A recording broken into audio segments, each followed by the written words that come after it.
Good morning.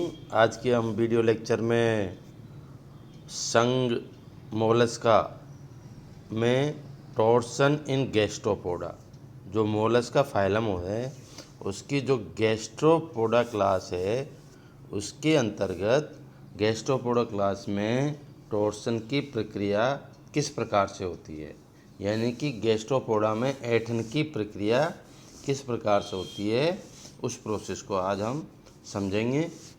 Torsion यानी कि ऐंठन किसे कहते हैं। गैस्ट्रोपोड लेग कल्चर के अंतर्गत आंतरंग पिंडक के व्याकृत दिशा में 180 डिग्री पर घूमने की क्रिया को टॉर्सन या ऐंठन कहते हैं। इस घूर्णन के फलस्वरूप मेंटल कैविटी का पश्च भाग तथा एनस पोर आदि शरीर के पिछले भाग से अग्रिम भाग में आ जाते हैं तथा एनस पोर मुख द्वार अर्थात बक्कल कैविटी के समीप आ जाता है। और प्रोसेस ऑफ टॉर्सन किस प्रकार से होता है। ऐंठन से पहले डिम्प सिमेट्री में होता है। इसका आहारनाल सीधा होता है तथा जल क्लोम, एनस, रीनल, मेंटल कैविटी शरीर के पश्च भाग में स्थित होता है तथा ऐंठन की क्रिया को निम्नलिखित दो भागों में विभाजित कर सकते हैं। फर्स्ट आता है वेंट्रल फ्लेक्स्योर, सेकंड आता है लैटरल फ्लेक्स्योर। वेंट्रल फ्लेक्स्योर यानी कि अधर आनमन। वेंट्रल फ्लेक्स्योर की क्रिया अग्र पश्च अक्ष के समकोण पर होती है। इसका निम्नलिखित परिवर्तन दिखलाई देते हैं।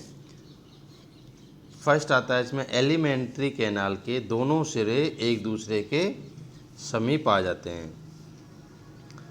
कवच मेंटल तथा विसरल पिंड जो पहले तस्तरीनुमा थे बाद में कोन या सर्पिलाकार हो जाते हैं। मेंटल डोर्सल में रहकर अग्रभाग में एक कुंडली बनाते हैं जिसे हम एक्सोगैस्ट्रिक कुंडली कहते हैं। दूसरा है लैटरल फ्लेक्स्योर। लैटरल फ्लेक्शन के समय बाईं ओर ग्रोथ एक्टिव होने लगती है किंतु दाईं ओर वृद्धि रुक जाती है, जिसके फलस्वरूप मेंटल कैविटी आंतरिक अंगों के साथ पहले 90 डिग्री के कोण पर बाद में 180 डिग्री के कोण पर घूम जाती है। इस तरह दाईं ओर के अंग बाईं ओर और बाईं ओर के अंग दाईं ओर की ओर आ जाते हैं। लैटरल फ्लेक्चर की क्रिया वेंट्रल अक्ष पर होती है। तो लैटरल फ्लेक्चर के कारण संरचनात्मक संगठन में निम्नलिखित परिवर्तन दिखलाई देते हैं। फर्स्ट आता है विसरल कुबड़ और कवच की कुंडली वेंट्रल सतह में आ जाती है। इस कुंडली को हम एंडोगैस्ट्रिक कहते हैं।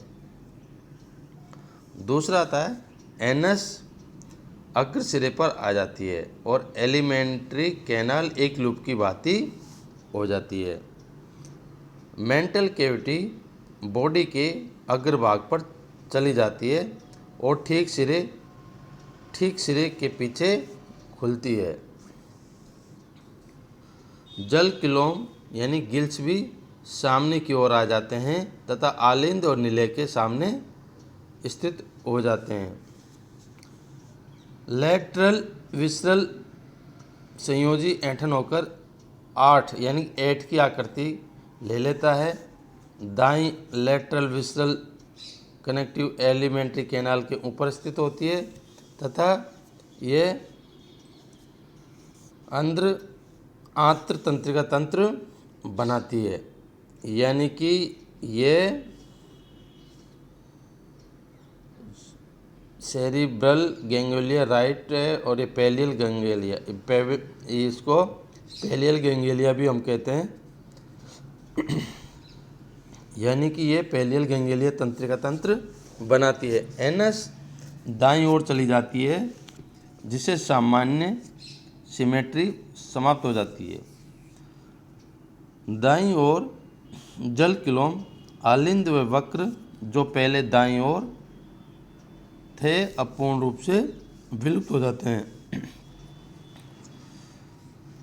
राइट साइड जंतु में उपयुक्त क्रिया बिल्कुल उल्टी होती है, अर्थात दाईं ओर अंग विलुप्त हो जाते हैं और बाईं ओर अंग उपस्थित हो जाते हैं। इस प्रकार से ये टॉर्सन प्रोसेस इन गैस्ट्रोपोडा में होती है। जैसा कि हम नामांकित चित्र में देख रहे हैं कि ये ऊपरी भाग इसका माउथ है, इसके नीचे जनरल गैंग्लिया है, फिर इसके नीचे राइट पैलियल गैंग्लियन है और इसके पेडल गैंग्लियन है और इसका जो भारी भाग है वो सेल कहलाता है।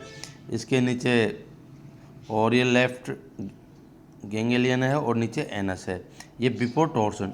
टॉर्सन के बाद में जो एनस वाला पार्ट है जो 90 डिग्री कोण पर घूमता है, एनस इसमें जो लेफ़्ट साइड में था और राइट साइड में चला जाता है और फिर इसमें 90 डिग्री से फिर इसमें थ्रो होता है 180 डिग्री कोण पर, इसमें टॉर्सन होता है।